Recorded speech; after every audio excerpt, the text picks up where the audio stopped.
പത്മനാഭൻ സാറിന്റെ ഓർമ്മകൾ നമ്മുടെ എല്ലാവരുടെയും മനസ്സുകളിൽ നിറഞ്ഞു നിൽക്കുകയാണ്. അദ്ദേഹം ഞങ്ങളുടെ എല്ലാവരുടെയും തലമുറ വളരെ ആദരവോടുകൂടിയും ബഹുമാനത്തോടുകൂടിയും നോക്കിക്കണ്ട ഒരു കോൺഗ്രസ് നേതാവാണ്. ആദ്യമായി അദ്ദേഹം ഒരു അഭിഭാഷകനാണ്, തികഞ്ഞ അഭിഭാഷകനാണ്. നല്ല പ്രാക്ടീസ് ഉണ്ടായിരുന്ന, നല്ല ലീഗൽ പോയിന്റ്സ് എപ്പോഴും റേസ് ചെയ്യുന്ന, ഒരു നല്ല കോൺസ്റ്റിറ്റ്യൂഷണൽ ഫ്രെയിമുള്ള ഒരു മികച്ച അഭിഭാഷകനായിരുന്നു ആദ്യമായി അദ്ദേഹം. രണ്ടാമതായി നല്ല സംഘടനാ ബോധ്യമുള്ള ഒരു കോൺഗ്രസ് നേതാവായിരുന്നു, സംഘടനാ ബോധമുള്ള ഒരാളായിരുന്നു.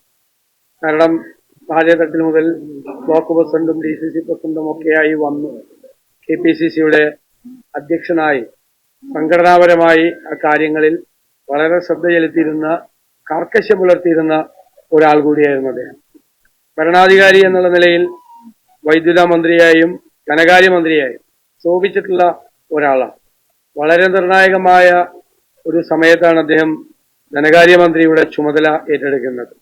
വളരെ കാര്യക്ഷമമായി അന്നത്തെ സാമ്പത്തിക അവസ്ഥയെക്കുറിച്ച് നന്നായി പഠിക്കുകയും അവലോകനം നടത്തുകയും അതുവരെ ഉണ്ടായിരുന്ന വലിയ സാമ്പത്തിക പ്രതിസന്ധി മറികടക്കാൻ വേണ്ടിയിട്ടുള്ള ഉപായങ്ങളെക്കുറിച്ച് ഉദ്യോഗസ്ഥരുമായി നിരവധിയായ പ്രാവശ്യം ചർച്ച നടത്തുകയും സംസ്ഥാനത്ത് അവൈലബിൾ ആയിട്ടുള്ള ധനകാര്യ വിദഗ്ധരുമായി കൂടിയാലോചന നടത്തുകയും ഒരുപാട് ഉത്തരം കാണാതിരുന്ന ചോദ്യങ്ങൾക്ക് ഉത്തരം കാണുകയും സൊല്യൂഷൻസ് കണ്ടെത്തുകയും നമ്മുടെ ധനകാര്യ സ്ഥിതിയെ ട്രാക്കിലേക്ക് കൊണ്ടുവരാനും കഴിഞ്ഞ ഒരു ധനകാര്യ മന്ത്രി കൂടിയായിരുന്നു അദ്ദേഹം.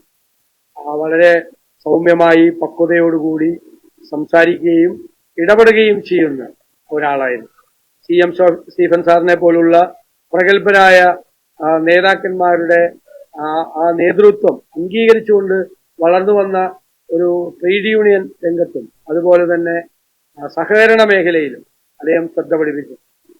നിറഞ്ഞ് ആരോഗ്യം അനുവദിച്ച കാലത്തോളം അധികാര സ്ഥാനങ്ങളിൽ നിന്നെല്ലാം മാറി നിന്നിട്ടും 100% തികഞ്ഞ ഒരു കോൺഗ്രസ്സുകാരനായി കോൺഗ്രസിനോട് നീതി പുലർത്തിക്കൊണ്ട് കോൺഗ്രസ് ആശയങ്ങളിൽ വിശ്വസിച്ചുകൊണ്ട് പരമാവധി പരിപാടികളിലെല്ലാം പങ്കെടുത്തുകൊണ്ട് നിറഞ്ഞു നിന്നിട്ടുള്ള ഒരാളായിരുന്നു. ദക്ഷിണ കേരളത്തിൽ കോൺഗ്രസ് അഭിമാനത്തോടു കൂടി അവതരിപ്പിച്ചിരുന്ന ഒരു മുഖം കൂടിയായിരുന്നു പത്മനാഭൻ സാറിൻ്റെതെന്ന് ഞാൻ ഈ അവസരത്തിൽ ഓർക്കുന്നു. ഒരുപാട് നേതാക്കളുണ്ട്, ദീർഘമായി പറയാൻ ഒരുപാട് കാര്യങ്ങളുണ്ട്. പക്ഷേ അത് ഒരു പ്രൊപ്പറൈറ്റി അല്ല എന്ന് മനസ്സിലാക്കി ഞാൻ ചുരുക്കുന്നു. അദ്ദേഹത്തിന്റെ ഓർമ്മകൾക്ക് മുന്നിൽ ആദരവുകൾ അർപ്പിക്കുന്നു.